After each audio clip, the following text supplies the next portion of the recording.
Bonsoir et bienvenue à vous pour cette grande soirée politique. Nous sommes ravis de vous retrouver sur les chaînes Public Sénat et LCPAN. Nous allons analyser et commenter ensemble le débat d'entre-deux tours avant le scrutin dimanche soir. Benoît Hamon, Manuel Valls, de gauche et une seule place comme candidat du Parti socialiste en vue de la présidentielle.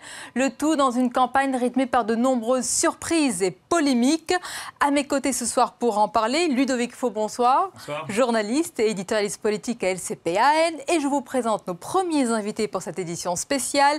Cécile Alduy, bonsoir. Bonsoir. Et bienvenue. Vous êtes chercheur associé au CEVIPOF à Sciences Po, spécialiste de l'analyse des discours politiques, également professeur de littérature et auteur de ce livre remarqué, ce qu'ils disent vraiment, les politiques pris au mot chez Seuil. Et justement, c'est l'occasion d'en parler ce soir. Avec nous et ce soir, Éric Fotorino, bonsoir. Bonsoir, fondateur et directeur de l'hebdomadaire Le 1. Face à vous, Jean-Daniel Lévy, bonsoir. Bonsoir. Directeur du département politique et opinion chez Harris Interactive. Et nous accompagne notre chroniqueur économique, Jean-Luc Gombaud, bonsoir. Bonsoir Sonia. Alors, première question, Ludovic Faux, une question d'abord générale sur la forme. Ces derniers jours et ces dernières heures, la campagne a pris une tournure vive et même virulente. Et le débat ce soir, le débat était sur un ton beaucoup plus apaisé, serein. Que s'est-il passé ? Oui, on pouvait s'attendre effectivement à un débat à couteau tiré. Cet après-midi, Jean-Christophe Cambadélis, le premier secrétaire du PS, avait même été obligé de rappeler un peu chacun au calme.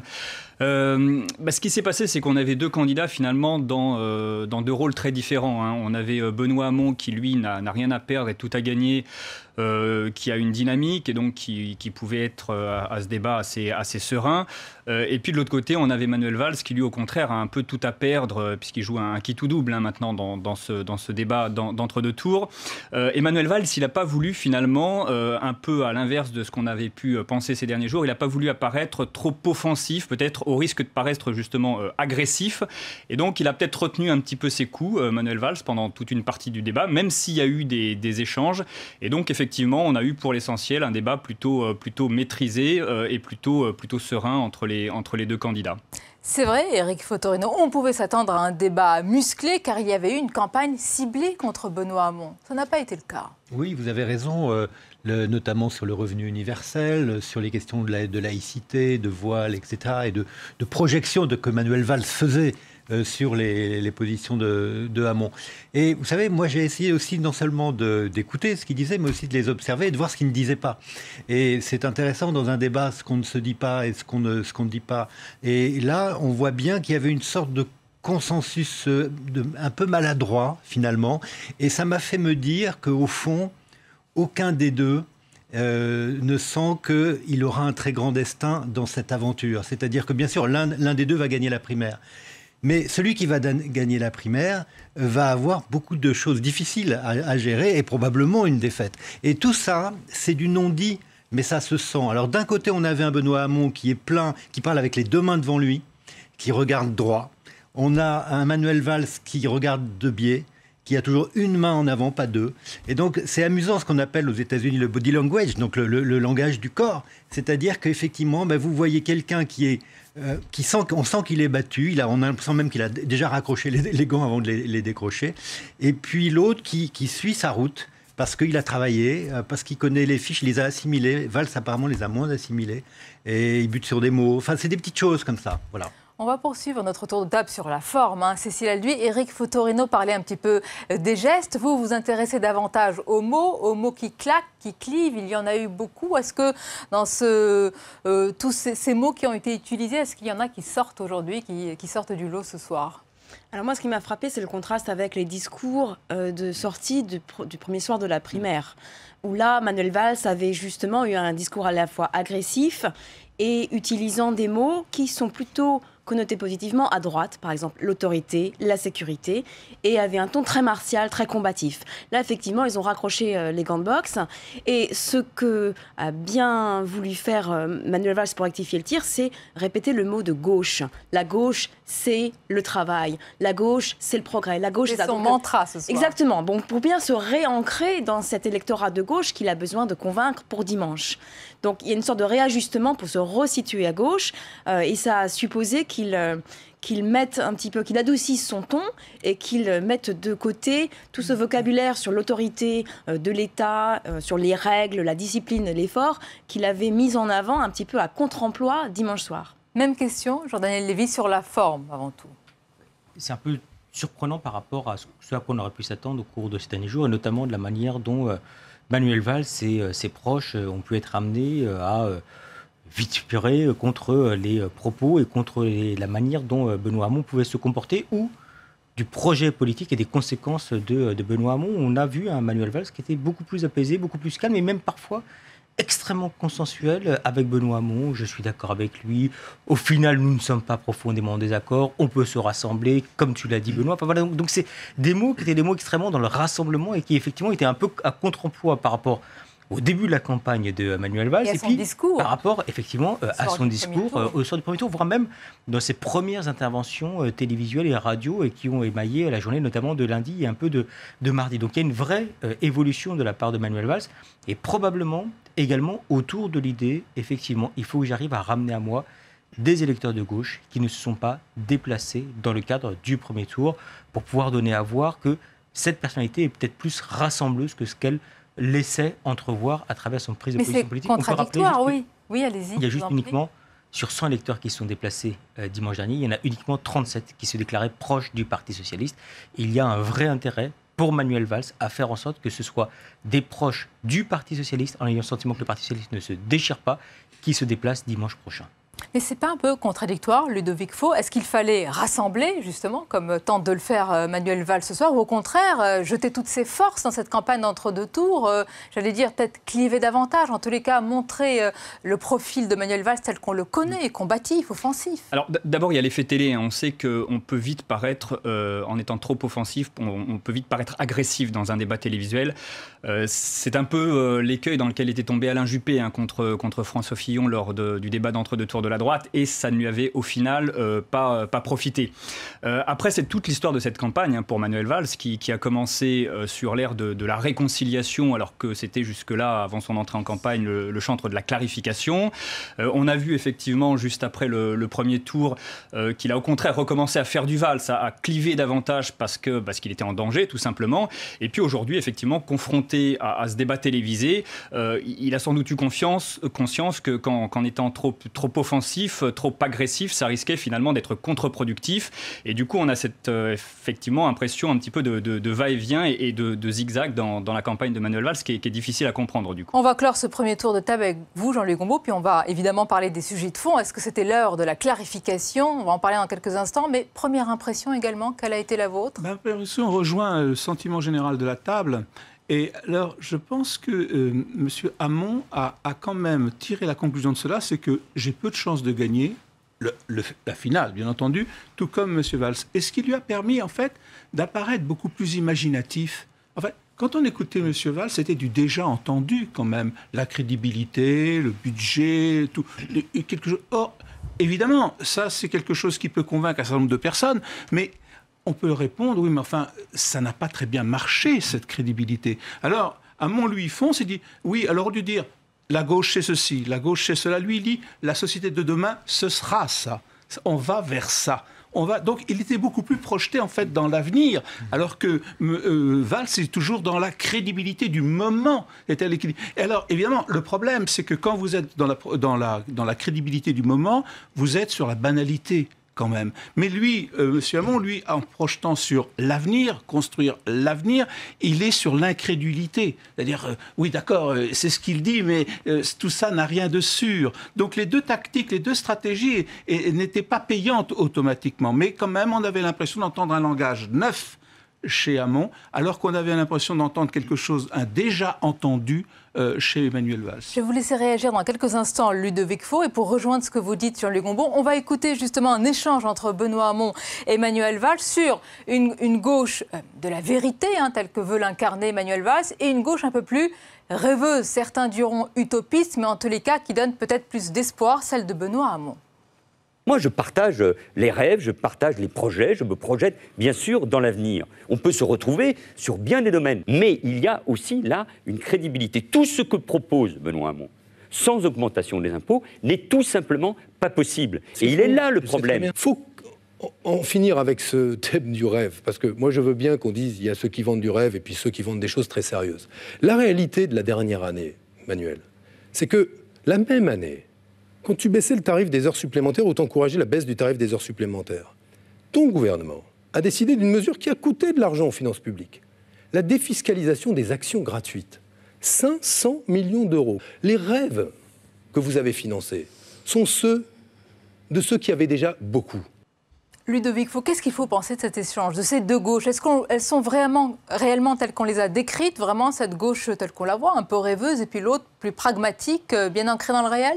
Il y a en tout cas Manuel Valls, qui lui a été Premier ministre de François Hollande pendant 2 ans et demi et qui donc d'une certaine façon fait figure de sortant. Alors c'est la gauche social-démocrate réaliste, ce qu'on appelle parfois aussi la gauche gestionnaire. Et puis il y a Benoît Hamon qui lui est sorti du gouvernement il y a 2 ans et qui du coup a eu le temps d'imaginer un projet d'une gauche de transformation de la société, alors avec une part d'utopie sans doute, mais qui parle peut-être plus aujourd'hui au cœur des électeurs de gauche. Et pour rejoindre ce que disait Jean-Louis tout à l'heure, on a 2 candidats qui sont dans 2 situations assez différentes. C'est vrai que Manuel Valls a beaucoup répété avant d'être candidat et avant la renonciation de François Hollande qu'il était prêt. Mais la vérité, c'est qu'il a passé 2 ans et demi à Matignon et que Matignon, c'est une machine à essorer. Il y a des décisions à prendre en permanence et on n'a pas beaucoup de temps pour imaginer des choses nouvelles. Alors qu'encore une fois, Benoît Hamon, qui en plus était en décalage avec la ligne gouvernementale, lui a eu le temps d'imaginer autre chose et c'est ce qui semble aujourd'hui porter ses fruits, d'autant qu'on a un électorat de gauche qui est déçu globalement par ce quinquennat et qui donc est peut-être plus raccord avec ce que propose aujourd'hui Benoît Hamon, même si c'est pas forcément pour être appliqué dès 2017. Voilà, c'est peut-être un projet à mûrir au cours d'une cure d'opposition. Oui. Vous partagez cet argumentaire, Cécile Alduy, parce que c'est vrai, Benoît Hamon, il nous a semblé très à l'aise aujourd'hui. En tous les cas, il a affûté ses arguments, préparé vraiment son argumentaire. On va le détailler, mais vous avez ce sentiment de quelqu'un qui est prêt, en tous les cas, pour cette primaire, peut-être déjà. Tout à fait prêt pour la primaire. Et aussi, ce qu'il fait, c'est qu'il renoue avec les grands mythes de la gauche, c'est-à-dire qu'on va être la gauche du progrès social, des grandes mesures symboliques, la dénomination, le revenu universel, plutôt que le revenu de base. Universel, c'est les grandes valeurs de la France. Ça parle à l'imaginaire. Le vocabulaire qu'a utilisé Benoît Hamon, c'est la gauche des idées aussi. Il veut avoir des idées, mettre des idées sur la table, les débattre, porter un imaginaire qui fait rêver. Au tout début, il a commencé « Je veux un futur désirable ». Ce désir d'avenir qui revient un petit peu de Ségolène Royal. Donc il a décidé non seulement de promettre des choses, mais d'imaginer un futur, effectivement. Et ça, l'idée même de progrès repose sur le futur. Et c'est ce qu'avait fait François Hollande en 2012 et qu'il a complètement abandonné après. Cette idée d'une espérance. Emmanuel Valls défend un pragmatisme. Il ne faut pas décevoir, parce que la chute est d'autant plus dure après. Tout à fait. Enfin, mais là, en même temps, comme vous l'avez dit, Benoît Hamon a assez peu de chances, finalement, de pouvoir décevoir, puisque pour l'instant, il n'est pas très bien situé dans les sondages. Mais donc, par rapport à cette gauche des idées, il y a une gauche de gouvernement qui s'appuie sur le pragmatisme et la crédibilité. Mais effectivement, quand on est sortant, la crédibilité, elle devrait être étayée par des chiffres. Et on n'a pas beaucoup parlé du bilan ce soir. Ça, on va en parler. Donc, gauche des idées versus une gauche crédible pour gouverner. C'est ce qu'en tous les cas a défendu Manuel Valls. On l'écoute précisément sur ce sujet. Si vous dites il n'y a plus de travail, si vous généralisez le revenu universel, 450 milliards d'euros, si vous dites 32 heures, c'est-à-dire la question du pouvoir d'achat qui va se poser. Si vous dites, comme tu le proposes, Benoît, l'effacement de la dette, avec qui, comment, au niveau européen, comment réagiront les autres pays? Si on dit on renonce au déficit à 3%, il y a la question de la crédibilité. Parce qu'en effet, la dépense publique est déjà élevée, nous assumons un certain nombre de dépenses parce qu'il faut protéger, soigner et enseigner, mais il y a un problème de crédibilité. Il ne s'agit pas uniquement de faire rêver. Jean-Daniel Lévy, est-ce que ce discours de Manuel Valls, carré, pragmatique, très concret, il est de nature à parler aux électeurs qui vont voter dimanche? C'est ça le plus important ce soir. Ce n'est pas de convaincre tous les Français qui ont regardé ce soir le débat, mais de convaincre ceux qui vont aller voter, mettre le bulletin dans l'urne. Le problème de Manuel Valls, ce n'est pas uniquement ce qu'il dit, mais c'est également ce qu'il est. Et on est dans un moment où Notamment le début de la campagne lui a posé quelques soucis. Il était arrivé avec une force qui lui était reconnue, qu'on l'apprécie ou qu'on l'apprécie pas, qui était l'autorité, la capacité de pouvoir faire en sorte qu'à partir du moment où une décision était prise, elle était appliquée. En mettant de lui-même la thématique du 49.3 et le retrait du 49.3, alors que ça constituait un de ses axes forts, constitutifs, presque en termes d'identité, il s'est un peu abîmé avec une interrogation et un doute sur sa sincérité et sur la sincérité de son propos. Quand on ajoute à cela le fait qu'il endosse, qu'il le veuille ou non, une partie du bilan du gouvernement dont il a eu la responsabilité, mais même de l'ensemble de l'action gouvernementale depuis 2012, ça obère un peu son discours. Et donc on est aujourd'hui face à des électeurs qui disent oui, globalement, je peux apprécier Manuel Valls. Oui, je peux apprécier ce type de discours. Est-ce que pour autant, je lui fais confiance en tant que tel? Et est-ce que je suis persuadé, non seulement qu'il lui-même le porterait, mais qu'il serait en capacité de pouvoir être présent au deuxième tour, voire élu à l'élection présidentielle? Il y a tellement de gaps que ça rend son opération, qui est une opération difficile. Dans une certaine mesure, ce qui est assez frappant, c'est que quand on voit les électeurs de Manuel Valls, ils ont du mal à pouvoir nous dire un mot, un terme, une idée centrale qui les amène à voter pour lui, si ce n'est le fait qu'il a eu de l'expérience et donc qu'il sera en capacité de pouvoir gouverner. Lorsqu'on parle des électeurs qui nous parlent au contraire de Benoît Hamon, et vous nous parlez de la gauche, et vous nous parlez d'espoir, et vous nous parlez d'idées nouvelles, et puis vous nous parlez d'une thématique qu'ils n'ont pas clairement identifiée, mais qui s'appelle le revenu universel, dont ils ne voient pas forcément les tenants et les aboutissants, mais en tout cas qui apparaît comme étant un marqueur fort, en tout cas bien plus net que ceux qui sont accolés aujourd'hui à Manuel. Pourtant, Manuel Valls et Éric Fotorino, il a tenté ce soir d'appréhender, j'allais dire même de piquer quelques idées, puisqu'il s'est présenté assez étrangement comme le candidat de la feuille de paie. Et là, il a vraiment paraphrasé Arnaud Montebourg. Et donc la question finalement qu'on se pose, c'est quel est son programme, outre, mis à part le bilan du quinquennat? Exactement, c'est ce que disait très bien Jean-Daniel à l'instant. C'est-à-dire que je crois qu'il y a une sorte de mission impossible pour Manuel Valls. C'est-à-dire que il a fait en sorte d'être candidat à la primaire et de faire que François Hollande ne le soit pas. Ça lui a beaucoup demandé, je pense, d'énergie et probablement d'un peu de brutalité. Et puis finalement, il a obtenu ça, d'une certaine manière. En tout cas, il a pu se présenter. Et finalement, il arrive avec un bilan quoi qu'il veuille. Et on ne peut pas, d'un claquement de doigts, être celui qui était Premier ministre depuis 2 ans et demi, avec beaucoup de décisions dures, etc. Et tout d'un coup dire, j'ai changé, je change et je suis celui qui va apporter un problème. C'est pas possible. Et je crois que les gens, vous savez, dans une élection comme celle-là, il y a l'incarnation, il y a la sincérité, il y a tout ça. Il y a tellement de calculs. Et puis là, aujourd'hui, on croyait en effet qu'il allait un peu mordre.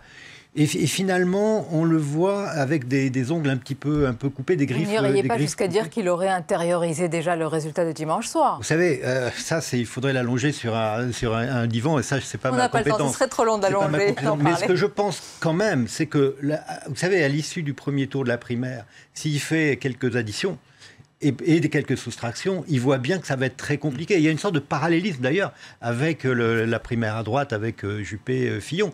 Oui, je pense quand même que quelque chose en lui a intériorisé. Donc moi, ce qui m'intéresserait, c'est de savoir ce qu'il y a dans sa tête.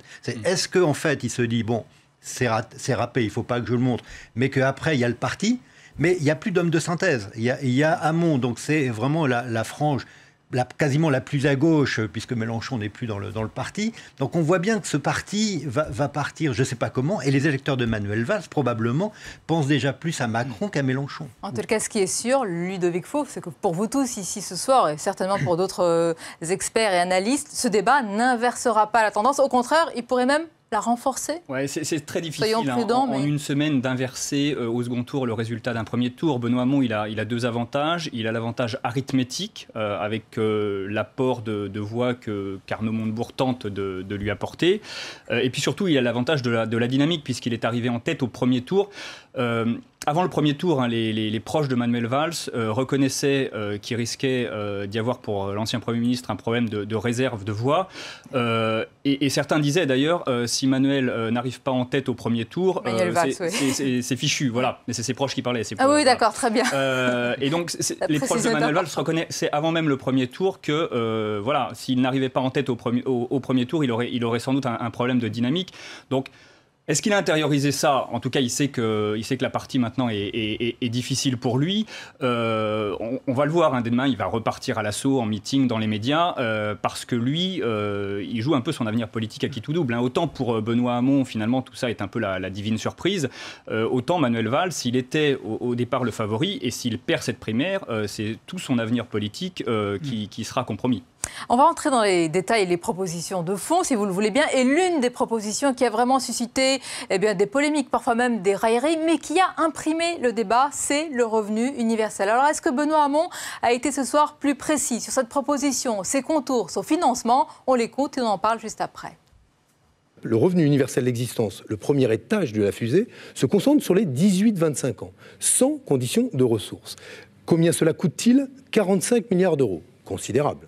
Vous supprimez toute aide aux entreprises? Considérable. La même somme que le pacte de responsabilité et de compétitivité, 40 milliards mis sur la table sans aucune véritable contrepartie en termes d'emploi. 70 000 emplois par le CICE sauvegardés ou créés, ce qui est, vous le reconnaîtrez, assez modeste par rapport à ce qu'on a mis sur la table. Donc, c'est la première étape. Je le finance comment? Parce que c'est un transfert de richesse. Ça ne coûte pas 1 euro aux caisses de l'État. L'analyse de Jean-Luc Gombault sur cette proposition et les détails apportés ce soir par Benoît Hamon. L'analyse universelle. Non, le problème, c'est qu'effectivement, il n'est plus sur le revenu universel puisqu'il se limite pour la première année et après, on ne sait pas, pour les 18-25 ans. Et il dit, ça fait 45 milliards, 40 milliards. Après, il dit, bon, et je ne fais qu'enlever les baisses de charges que vous avez accordées aux entreprises et je le mets sur le revenu universel. Donc là, c'est un soutien simplement aux 18-25 ans. On n'est plus véritablement dans la problématique du revenu universel, quoique il le maintient sur l'ensemble du quinquennat. Mais après la deuxième année, on ne sait pas très bien ce qu'on va faire. Cela dit, même les 45 milliards, à supposer, si on le retire, on augmente les entreprises. Moi, j'aurais été à la place de M. Valls, je dirais oui, alors qu'est-ce qui se passe dans les entreprises exactement une fois que vous faites ça et qu'est-ce qui se passe sur l'emploi? Vous allez confirmer que le travail va baisser. Donc c'est quand même un véritable problème. Et alors, ce qui m'a paru intéressant, c'est quand il a dit répéter, de toute façon, ça ne coûte pas un sou globalement dans mon équilibre général, mais je ne retiens plus le problème du déficit à 3%. C'est-à-dire qu'en fin de compte, donc, il y a quand même un problème, puisqu'en réalité, il a l'air de dire que le déficit augmentera, alors que sa proposition, dit-il, ne coûtera pas un sou. Donc il y a encore un flou. Donc il y a quand même quelque chose d'un petit peu vague là-dedans. Cela dit, je voudrais quand même signaler, parce que ça a été donné à l'antenne, et curieusement, M. Hamon n'y a pas répondu, quand il dit... Tu proposes l'annulation de la dette. Il n'a jamais proposé l'annulation de la dette. Il a proposé simplement que toutes les dettes contractées par certains États vis-à-vis d'autres États depuis 2008 soient annulées. Donc ça ne concerne pas du tout la France, qui ne s'est pas endettée auprès d'un quelconque État de l'Union européenne. Donc là, il y avait une attaque un petit peu pernicieuse de la part de M. Valls. Et curieusement, Hamon n'a même pas dit, mais non, c'est pas du tout ça mon programme. Ce qui est frappant, en tous les cas, Cécile Alduy, c'est que cette proposition, quoi qu'on en pense, qu'on la juge réaliste, utopiste, etc., elle a marqué le débat. Et on a l'impression que Benoît Hamon, en arrivant avec une proposition forte, qui parle à la jeunesse, qui parle à la gauche, eh bien, il a réussi, j'allais dire, entre guillemets, vraiment son coup et sa campagne. Il a préempté le débat, c'est clair. Même le soir du premier tour, Manuel Valls a passé 5 minutes à commenter le revenu universel. Donc il n'a pas réussi à maîtriser le cadre du débat, Manuel Valls. Il a été toujours sur le territoire de son adversaire. Et ça, c'est une stratégie gagnante pour la personne qui réussit à définir de quoi on va parler. Notamment, Manuel Valls, il avait une stratégie, c'est d'être sur le régalien. Et c'est vrai qu'il est très très fort sur le régalien, il connaît tout par cœur. Et il a une crédibilité très forte là-dessus. Mais Benoît Hamon, il a réussi à déplacer le curseur vers le social et l'écologique. Et là, sur l'écologie, Manuel Valls... il a des bons sentiments, on va dire. Mais on ne peut pas dire qu'il travaillait autant le projet. Il n'a cessé de dire qu'il était d'accord. Exactement, il n'avait rien à proposer. Il n'avait rien de nouveau à proposer, si ce n'est vanter la COP 21 et dire qu'il était d'accord pour que l'écologie soit au cœur d'un programme de gauche.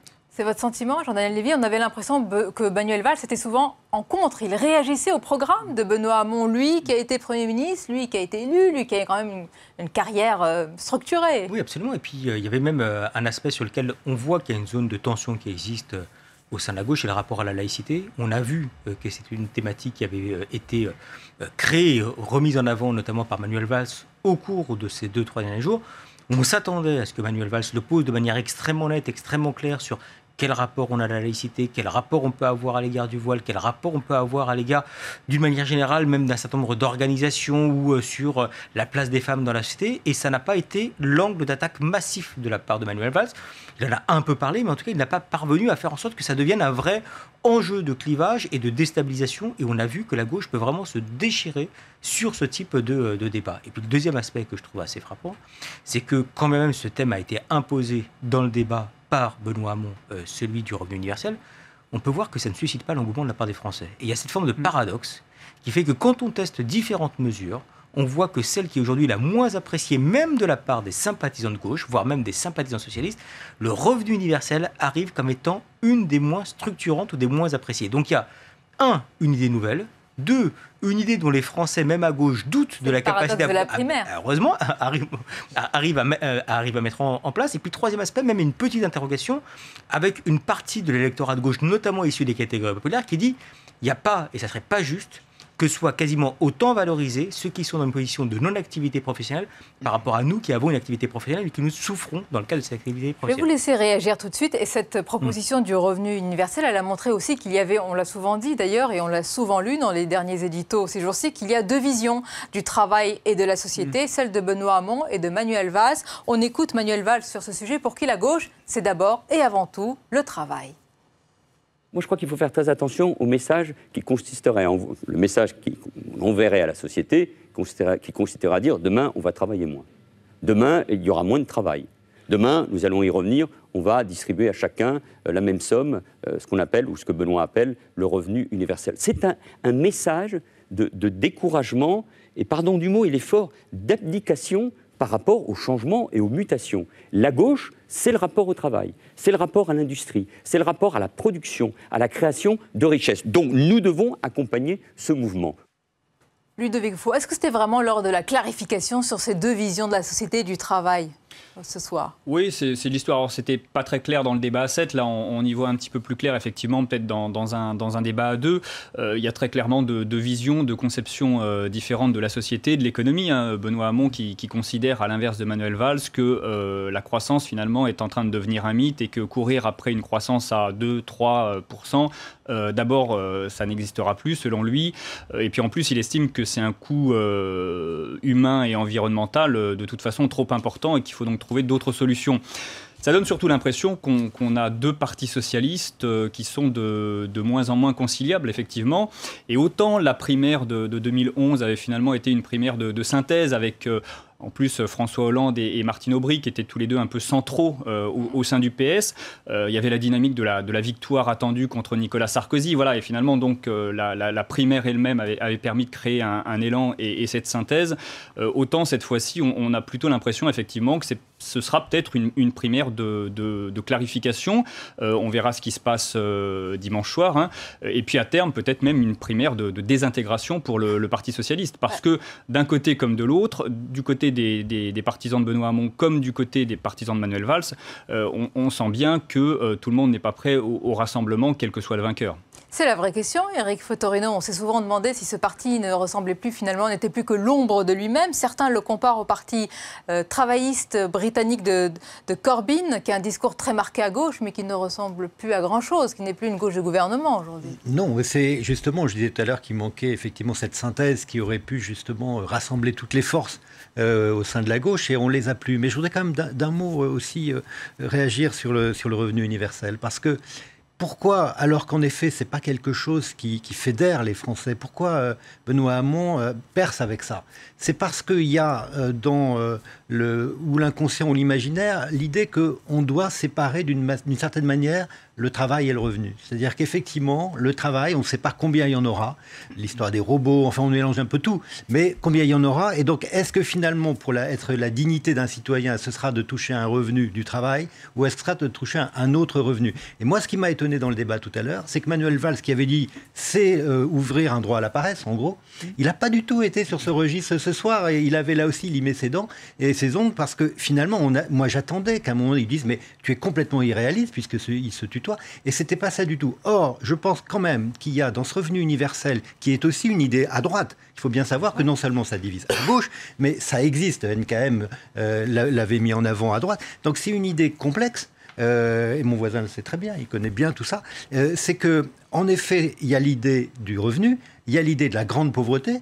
il y a l'idée du solde de tout compte. Est-ce que si on fait ça, c'est le solde de tout compte, comme disait Milton Friedman, ou est-ce que, comme disait Tobin, au contraire, non, il y aura toujours de l'éducatif, du logement, etc. Donc on voit bien que c'est une idée compliquée, mais qu'en même temps, elle a probablement de l'avenir à condition de savoir un peu l'apprivoiser. Et Benoît Hamon en a fait un élément de singularité sur lequel Manuel Valls n'arrive pas à se positionner. Une idée à laquelle vous avez consacré votre hebdomadaire, un revenu universel Quesaco. Oui. Et je me permets de souligner voilà, cette tribune, ce débat pour ou contre, discussion historique et économique entre un certain Jean-Luc Gombault et puis Gaspard Koenig. Jean-Luc Gombault, alors, pour découvrir votre argumentaire, il faut donc acheter et lire le 1. Mais ce soir, qu'est-ce que vous avez pensé sur ces deux visions de la société du travail? J'ai trouvé intéressant parce que Valls dit la gauche, c'est le travail.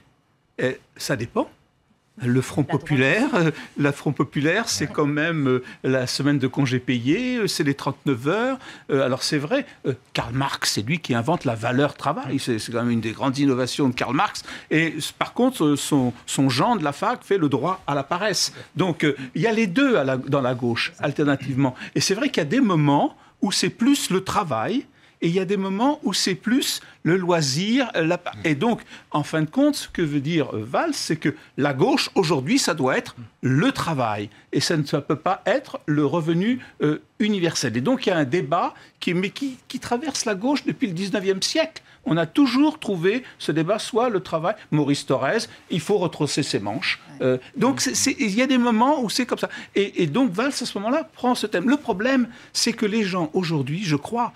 Alors, même si je suis tout à fait d'accord avec ce que disait notre ami Lévy, mais le problème, c'est que les gens veulent entendre autre chose.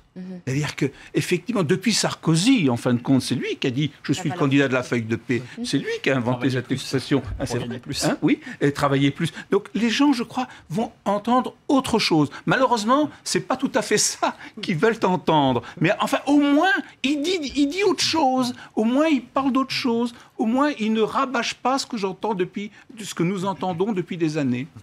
Ouais, ce qui était intéressant, c'est que dans ce débat, chacun a défini ce que c'était que le mot travail. Et c'était passionnant. Parce que le travail, c'est aussi un vocabulaire de droite. Travail, famille, patrie. C'est aussi Nicolas Sarkozy en 2007, la valeur travail. Donc, ce qui m'a vraiment intéressé, c'est qu'il y a...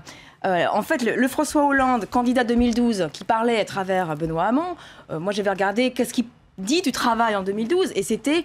le partage entre revenu du travail et revenu du capital, et c'est ce dont a parlé Benoît Hamon, les conditions de travail, et aussi le fait qu'il y a aussi la fête, il y a aussi le temps personnel, la réduction du temps de travail.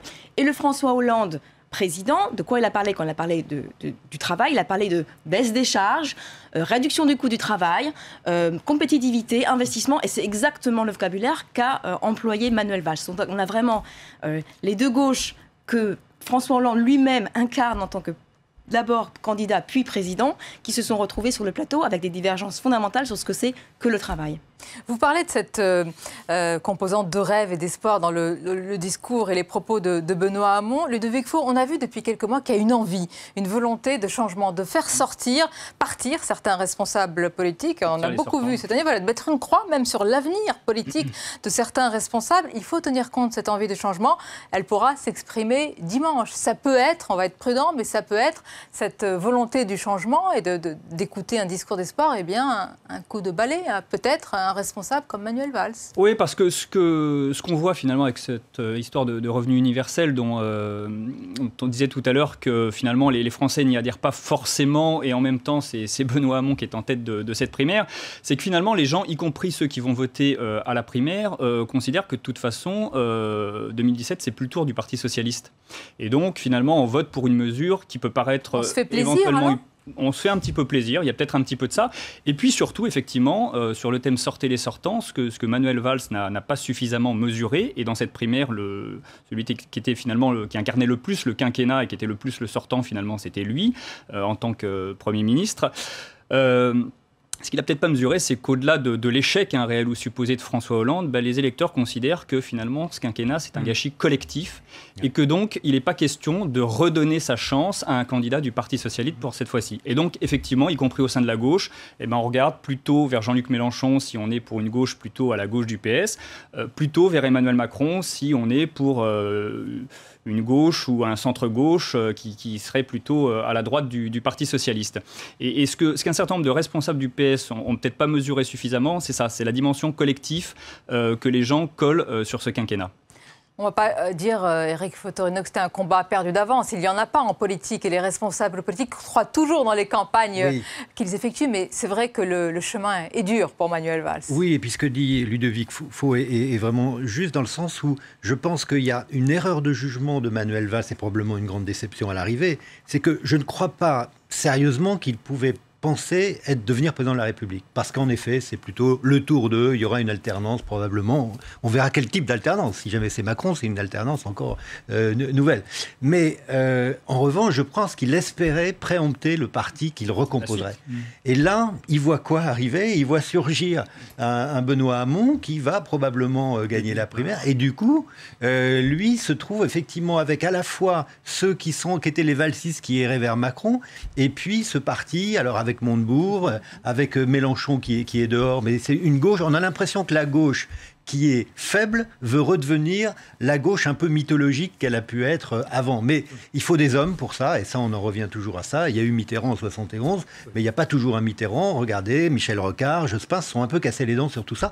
Donc c'est vrai que quel va être l'homme, entre guillemets, providentiel du Parti Socialiste, s'il s'appelle encore Parti Socialiste après, eh bien c'est pas Manuel Valls, tel que ça apparaît aujourd'hui. On va conclure sur ce point, peut-être Jean-Daniel Lévy. Effectivement, le Parti socialiste, gros point d'interrogation. On ne va pas dire que c'est le grand cadavre à la renverse, c'est tout ce qu'on a, on l'a déjà dit. Tout ce qu'on a dit, chronique d'une mort annoncée. On a tous nos titres, souvent d'articles, mais c'est une vraie question qui se pose et qui va structurer la gauche française. Qui a structuré, et qui aujourd'hui face effectivement à une difficulté. Ce qui est assez frappant, et c'est un peu ce que disait Ludovic tout à l'heure, c'est que nous, quand on pose la question primaire, on a souvent la réponse Macron et Mélenchon. Et donc, on a des citoyens qui sont à gauche ou au centre-gauche et qui vont regarder non seulement ce qui se passe dans le cadre de la primaire, mais qui vont également regarder ce qui se passe du côté de Jean-Luc Mélenchon et ce qui se passe du côté d'Emmanuel Macron. Et dans le cadre de l'enquête qu'on avait réalisée ensemble dimanche dernier, on voyait bien que quand on prenait ne serait-ce que les sympathisants socialistes qui ne sont pas déplacés pour aller voter, on en avait un quart qui disait de toute façon j'y vais pas parce que mon choix est d'ores et déjà fait, je vais aller voter pour Emmanuel Macron, et près de 10% qui disaient de toute façon mon choix est également fait et je vais voter du côté de Jean-Luc Mélenchon. Donc on a une primaire qui est au sein du cœur justement de ceux à qui s'adresse cette consultation électorale, qui de toute façon ne la considère pas parce qu'ils considèrent que l'essentiel ne va pas se passer dans le cadre de ces débats, et c'est la difficulté effectivement pour pouvoir construire par la suite et renouveler ce Parti socialiste. Je vous remercie pour cette première analyse. On va bien sûr poursuivre notre édition spéciale. On va s'intéresser aux autres thèmes qui ont été évoqués, des thèmes importants, sensibles, comme la laïcité. Chacun a donné sa définition. Là, on pourrait encore dire qu'il y a peut-être deux gauches. Nous parlerons également des questions et des thèmes régaliens sur la sécurité, l'état d'urgence, mais il y avait également un sujet forcément d'actualité au cœur de ce débat. C'est ce qu'on a appelé le Pénélope Fillon Gate. C'est cette affaire autour d'un emploi supposé fictif de l'épouse du candidat de la droite et du centre. Je vous rappelle qu'aujourd'hui, le parquet financier a ouvert une enquête à ce sujet. Écoutez les réactions des deux candidats, Benoît Hamon et Manuel Valls. François Fillon a fondé sa campagne sur 3 sujets. La suppression de 500 000 fonctionnaires, la remise en cause de notre modèle de protection sociale et sur la vertu, sur l'honnêteté. Vous imaginez le général de Gaulle mis en examen, c'était ces mots. Et je crois que le député a eu ce bon mot assez juste. Vous imaginez le général de Gaulle employant Tante Yvonne à l'Élysée. Au-delà de la boutade. Au-delà de la boutade. Pour préciser au-delà que de la c'est une boutade. pratique très répandue. C'est à la justice. C'est à la justice. Plus de 110 parlementaires, y compris du Parti socialiste, emploient leurs femmes ou leurs descendants. Mais il y a deux choses différentes. Là, vous me faites rentrer dans ce débat, c'est à la justice d'éclaircir. Mais... On travaille ou on ne travaille pas. Il est là le débat. Il ne porte pas uniquement sur le principe, il porte sur la nature de l'emploi. Et encore une fois, c'est à la justice de faire la transparence. Si clairement, désormais, le doute existe sur la possibilité qu'on puisse favoriser un emploi fictif, après la justice fera son travail.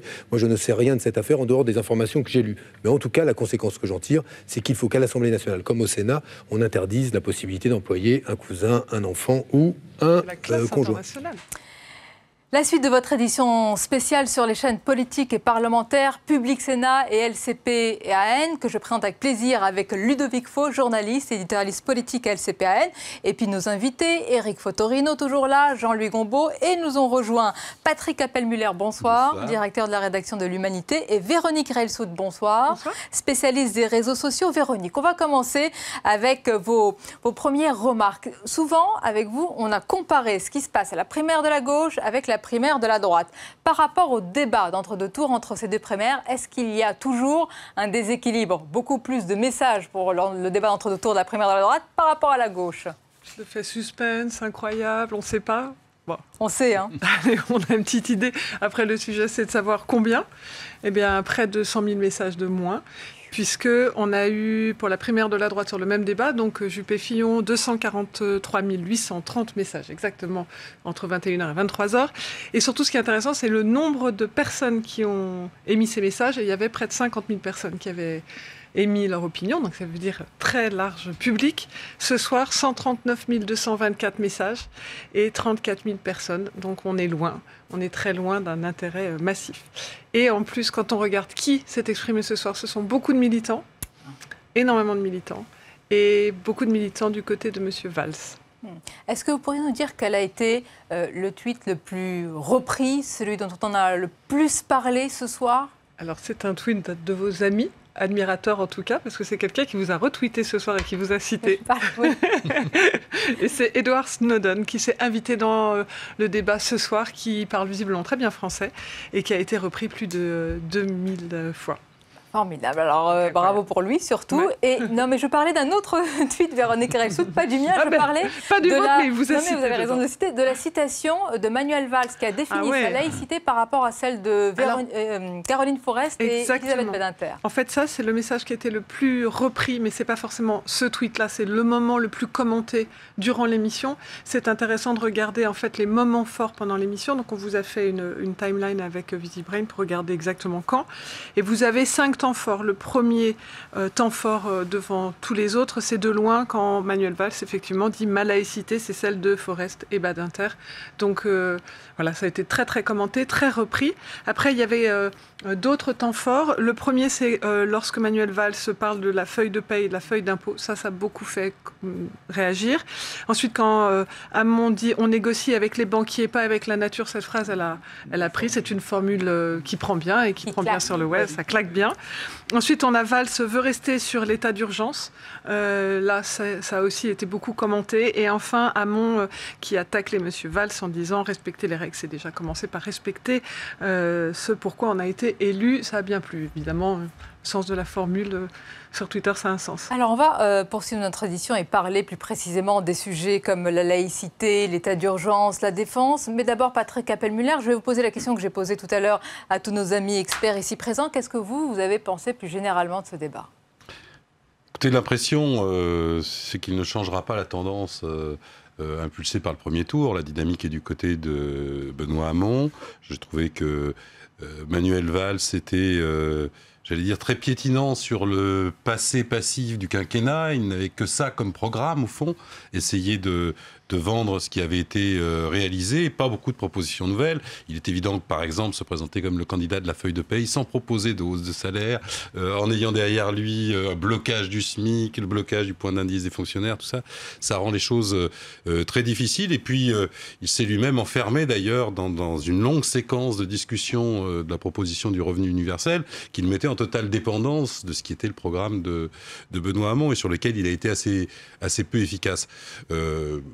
J'ai trouvé que la première partie du débat était assez dynamique sur les questions économiques et que ça s'était un peu effiloché. C'est devenu un peu pâteux sur les autres sujets. Vous avez beaucoup de réactions sur les réseaux sociaux et à l'instant, Poli qui vous demande, Patrick Appel-Muller, est-ce que selon vous, c'est Benoît Hamon qui a été meilleur parce qu'il a davantage préparé ce moment ou est-ce que c'est Manuel Valls qui a, et ça peut arriver, connu un moment de flottement dans cette campagne, même d'absence parfois? Je crois que la situation est très difficile pour lui. Il s'est lancé dans cette candidature avec sans doute une illusion, celle qu'une majorité de ce qui est le cœur de l'électorat socialiste, parce que là, la primaire n'est pas allée bien au-delà de ce cœur de l'électorat socialiste, était du côté de l'exécutif au gouvernement et pas du côté des frondeurs. Et je crois qu'ils se sont trompés assez gravement. Le sentiment des électeurs socialistes, c'est que ce quinquennat a été un très grand gâchis, que les promesses n'ont pas été tenues et que la gauche a perdu de son âme dans ces 5 années. Et c'est ça, à mon avis, qu'ils essaient de retrouver avec Benoît Hamon. Ludovic Faux, c'est vrai, l'autre ombre qui plane souvent sur ces débats et cette primaire, on a dit Emmanuel Macron, on a cité Jean-Luc Mélenchon, c'est aussi et d'abord François Hollande. Et on a souvent dit que ce premier tour, le résultat de ce premier tour, c'était un désaveu pour François Hollande, personnel et politique. Ce qui est vrai, c'est qu'un frondeur, un ex-ministre certes, mais qui a ensuite rejoint les rangs des frondeurs, qui arrive en tête du premier tour et qui va peut-être gagner la primaire dimanche, c'est effectivement un désaveu assez cinglant pour le président de la République et son bilan. Et ça explique d'ailleurs la difficulté de Manuel Valls, qui, encore une fois, incarne finalement la figure du sortant dans cette primaire. Donc, évidemment, si Benoît Hamon l'emporte dimanche, ce sera contre tout ce qui a été fait, en tout cas une bonne partie de ce qui a été fait pendant ce quinquennat. Sur le débat lui-même, sans vouloir revenir trop en arrière, Benoît Hamon, il a été aidé un peu par l'organisation du débat ce soir, puisqu'on a commencé par... C'est-à-dire on a commencé finalement par les sujets économiques et sociaux qui sont le cœur de son projet. De l'intérêt des Français aussi. Oui, et de l'intérêt des Français. Mais lui qui dit qu'on a trop parlé ces temps-ci d'identité, de sécurité, etc. On a commencé par ce sujet-là, et c'est vrai que du coup Manuel Valls est apparu pendant une quarantaine de minutes un peu dans les cordes. Et puis c'est quand on est arrivé finalement sur des sujets comme la laïcité que là Manuel Valls a pu repasser un petit peu plus à l'offensive et marquer des points parce qu'on a bien senti qu'effectivement sur le sujet de la laïcité, de la même façon que Benoît Hamon affiche des convictions en matière de revenu universel, dans cette partie sur la laïcité, c'est peut-être davantage Manuel Valls qui, lui, a affiché ses convictions, avec lesquelles on est d'accord ou pas, mais en tout cas, il les a affirmées de façon claire et nette. On va parler tout de suite de la laïcité, mais Véronique Erelsud, vous avez constaté ces différents temps dans le débat, c'était clair sur les réseaux sociaux? En fait, c'est intéressant de regarder les mots qui sont les plus associés à chacun des candidats, et finalement de regarder les 3 premiers, parce qu'il y a plein de mots, évidemment, même s'il y avait moins de messages que pour la droite, il y avait quand même plein de mots. Et quand on regarde les mots, on voit que pour Hamon, c'est le mot « seul » qui ressort en premier. Et en fait, quand on regarde ce qu'ils veulent dire derrière seul, c'est les notions de revenu universel, les notions de laïcité, où en fait, ils disent c'est le seul à incarner réellement une alternative, un propos différent. Ensuite, c'est le mot convaincant et le mot clair. Donc, c'est assez sans équivoque. Et ensuite, pour Manuel Valls, c'est le mot compromis. Et en fait, étonnamment, on se dit mais pourquoi Manuel Valls. Ouais. Et en fait, quand on regarde, là, ça nous surprend. Et ce qu'il y a derrière compromis, c'est qu'en fait, il a fait plusieurs fois ce compliment à Monsieur Hamon en lui disant oui, ce sont ces compromis. Et en fait, en voulant le contourner, il s'est tiré une balle dans le pied, puisque finalement, c'était amusant. Je pense qu'il voulait contourner le sujet. Les internautes, eux, ont retenu ça. Et puis après, c'était le mot cohérent et le mot mauvais. Sachant que cohérent aussi, c'était quand il a dit oui, Hamon est cohérent, au moins ses propositions sont cohérentes. C'est vrai qu'il l'a dit plusieurs fois. Donc en fait, à chaque fois en voulant partir sur des mots qui étaient censés coincer Benoît Hamon, il a fait en sorte qu'on parlait encore en bien de Benoît Hamon quand on parlait de lui et qu'on l'associait. Oui, c'est intéressant ce que vous dites, enfin, ce que vous relatez, parce que c'est le mot compromis. Parce que quelle est la stratégie depuis sa plus tendre adolescence à M. Valls? C'est le clivage. C'est le clivage. C'est comme ça qu'il est monté. Mais en arrivant au sommet, il s'aperçoit que c'est plus possible de continuer comme ça. Il faut le rassemblement. Donc, comment faire du rassemblement alors qu'on a toute sa vie fait du clivage? Et donc, à partir de là, on note cette espèce de compromis qui va en contradiction complètement avec ce qu'a fait son succès depuis 20 ans. Et donc, il se trouve coincé dans cette situation. Oui, Éric Fauton, il ne peut pas y avoir un docteur Manuel qui clive et un Mister Valls qui rassemble ce soir. On a deux mains, deux jambes, on a un cerveau, on doit avoir un langage, ou alors on ne comprend plus soi-même. Si on est en désaccord avec soi-même, c'est compliqué. Mais je pense qu'en fait, ce qui apparaît très clairement, de mon point de vue, c'est que ce qu'on a appelé longtemps le peuple de gauche, notamment ceux qui votaient pour les socialistes, eh bien, on leur a tout piqué pendant ce quinquennat Hollande. C'est-à-dire que l'idée de la gauche sociale, la gauche de partage, on s'est rangé. Nous, on a donné un entretien à Christiane Taubira il n'y a pas longtemps. Elle dit finalement, c'est du Gramsci, c'est que la gauche a pris le vocabulaire de la droite. Et donc, à un moment, on est des bons gestionnaires, on obéit à tous ces critères-là. On a fait en plus l'état d'urgence, on a pensé à la déchéance de nationalité. Enfin bref, la gauche, elle a avalé. Les électeurs de gauche, ils ont avalé des choses terribles. Donc, comment voulez-vous que face entre Hamon et Valls, évidemment, celui qui chante la musique, qui joue la musique de la gauche, un petit peu éternelle, même si elle peut apparaître un peu ringarde, etc., il a quand même plus de chances qu'un Valls qui, finalement, d'une certaine manière, est déjà à la droite. Alors, il y a deux visions en tous les cas, et peut-être ça rejoint votre argumentaire sur la laïcité. On va écouter un échange, parce que pour Manuel Valls, ce n'est pas un glaive, mais un bouclier, il l'a souvent dit. Et pour Benoît Hamon, c'était peut-être un peu plus compliqué à cerner, il a dû s'expliquer davantage. On écoute cet échange et puis on en parle juste après.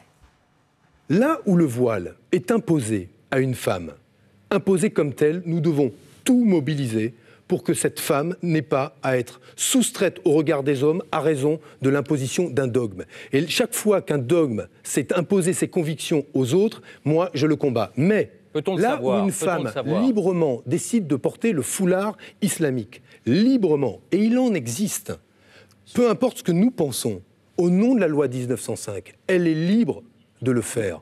Moi, ma laïcité, c'est celle de Caroline Fourest, c'est celle d'Elisabeth Badinter, c'est celle de ces femmes qui se sont battues dans ton département pour la crèche Babilou. C'est ça, parce qu'il n'y a pas seulement le problème de la laïcité, il y a le problème de l'émancipation de la femme. Et notre rôle, c'est de jamais le stigmatiser, mais c'est de dire à ces femmes, à ces jeunes filles qui vivent cet ordre machiste, cette régression, de leur dire « mais nous sommes là pour vous aider ».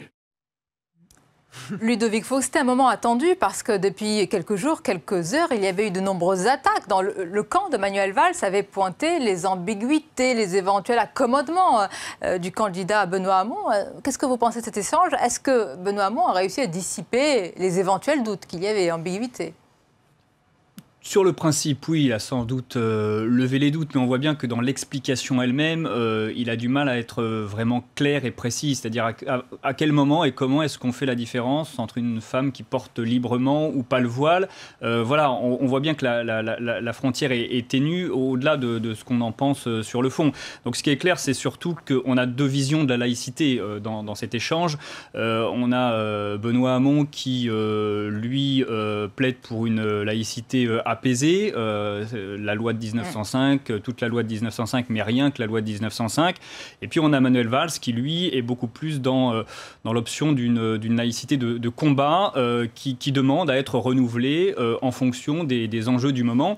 Et Manuel Valls, dans cette laïcité de combat, il y met aussi des choses qui se rapportent à l'émancipation des femmes, à la liberté de la femme, à l'ordre public. Et donc on voit bien effectivement qu'on est dans deux conceptions très, très différentes de la laïcité de ce point de vue-là. Patrick Appelmüller, même question, quel a été votre sentiment sur cet échange? Ça devait être, j'allais dire, le glaive de Manuel Valls. Il a donc essayé effectivement de marquer des clivages.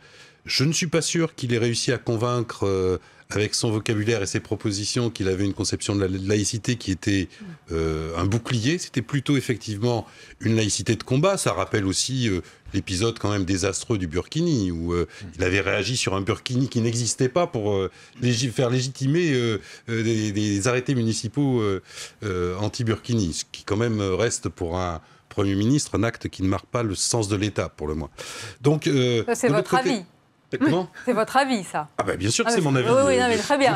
Je ne dis que mon avis. Très bien, parce que tout le monde n'est peut-être pas d'accord. Quand même, sur ce sujet. Soutenir des arrêtés qui visent un Burkini qui n'existe pas, c'est quand même un épisode assez spécial. Très bien. Mais ensuite, je trouve que Benoît Hamon, lui, a été un peu en difficulté. Je pense que sa phrase, dont il dit maintenant qu'elle est maladroite, sur le café de Sevran, évidemment le poursuit un petit peu.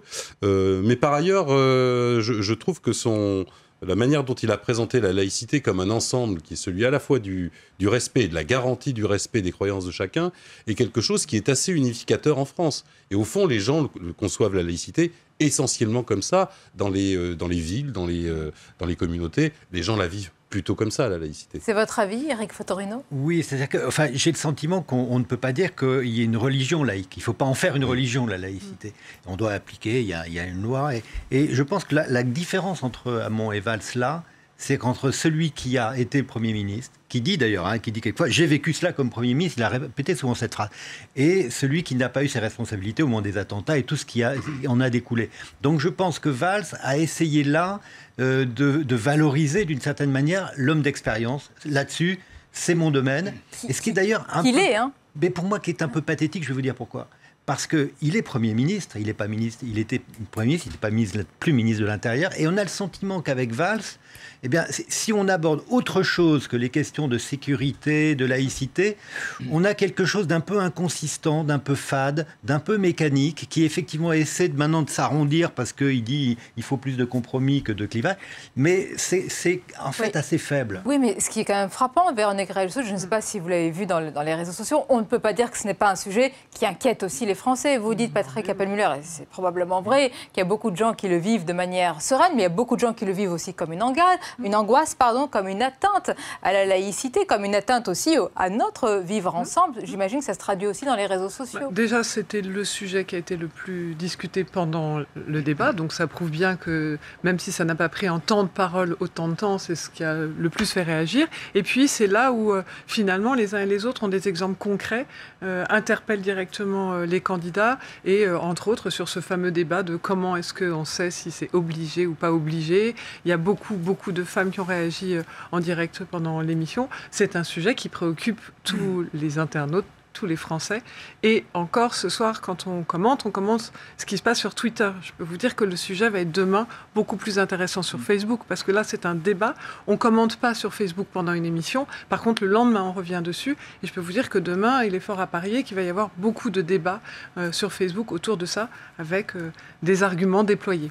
Est-ce qu'il a réussi, Ludovic Faux, à prendre l'ascendant sur ce thème, Manuel Valls, puisque depuis tout à l'heure, sur différents sujets, revenus universels, et même de manière plus générale, le travail, on décrit quand même quelqu'un comme une sorte de boxeur qui est un petit peu dans son corner et qui a un petit peu les gants baissés et qui reçoit pas des coups, mais en tous les cas, qui reçoit argument sur argument. Est-ce que sur ce sujet-là, qui est vraiment son terrain de prédilection, il a réussi quand même à renverser la vapeur ?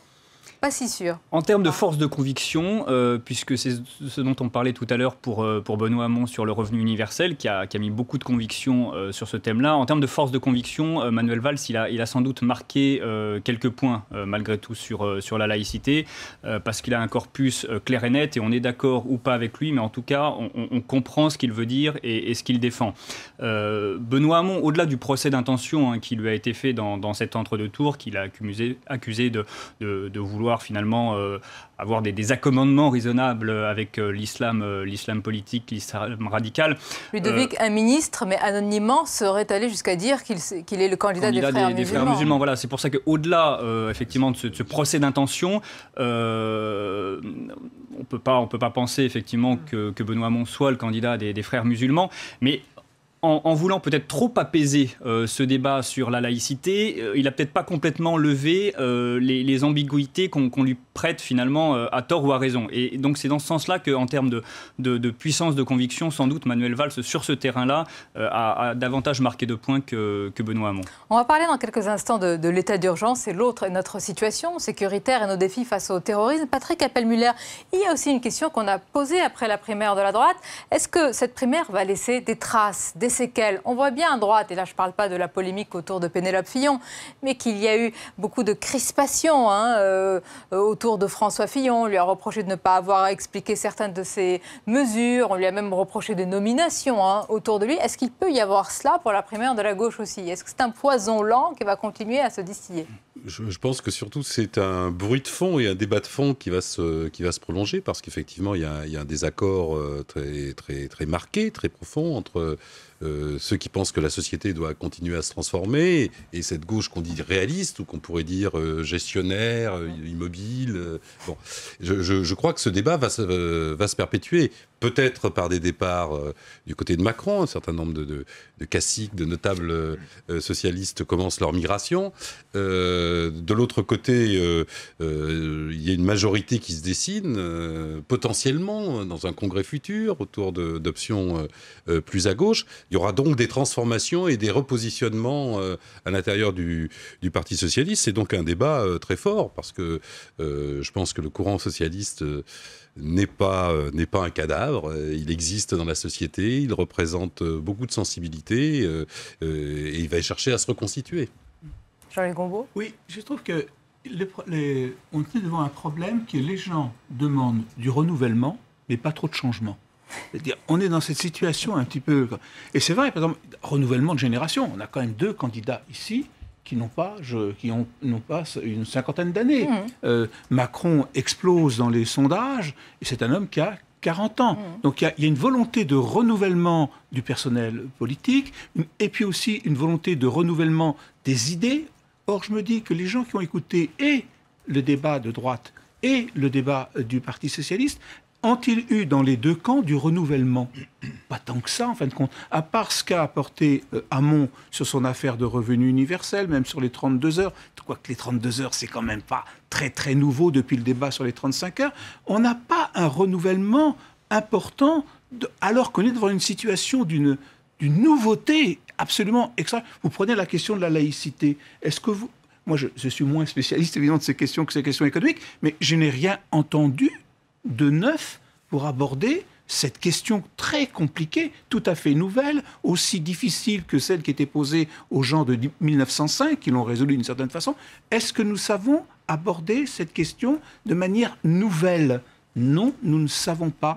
Est-ce que la droite sait aborder cette question de manière nouvelle? Non, elle ne le sait pas. Donc je pense que les gens, à l'issue de ce genre de débat, doivent être assez déçus, parce qu'en fin de compte, ils ne voient pas l'eau claire, fraîche, qui arrive sur des problèmes d'une complexité considérable. Alors vous dites volonté de renouvellement, mais une volonté de renouvellement qui arrive au moment où notre société fait face à des défis très lourds. Aussi l'expérience est nécessaire, notamment sur les défis sécuritaires. Il y a eu un échange à ce sujet sur l'état d'urgence. On va l'écouter, on réagira juste après.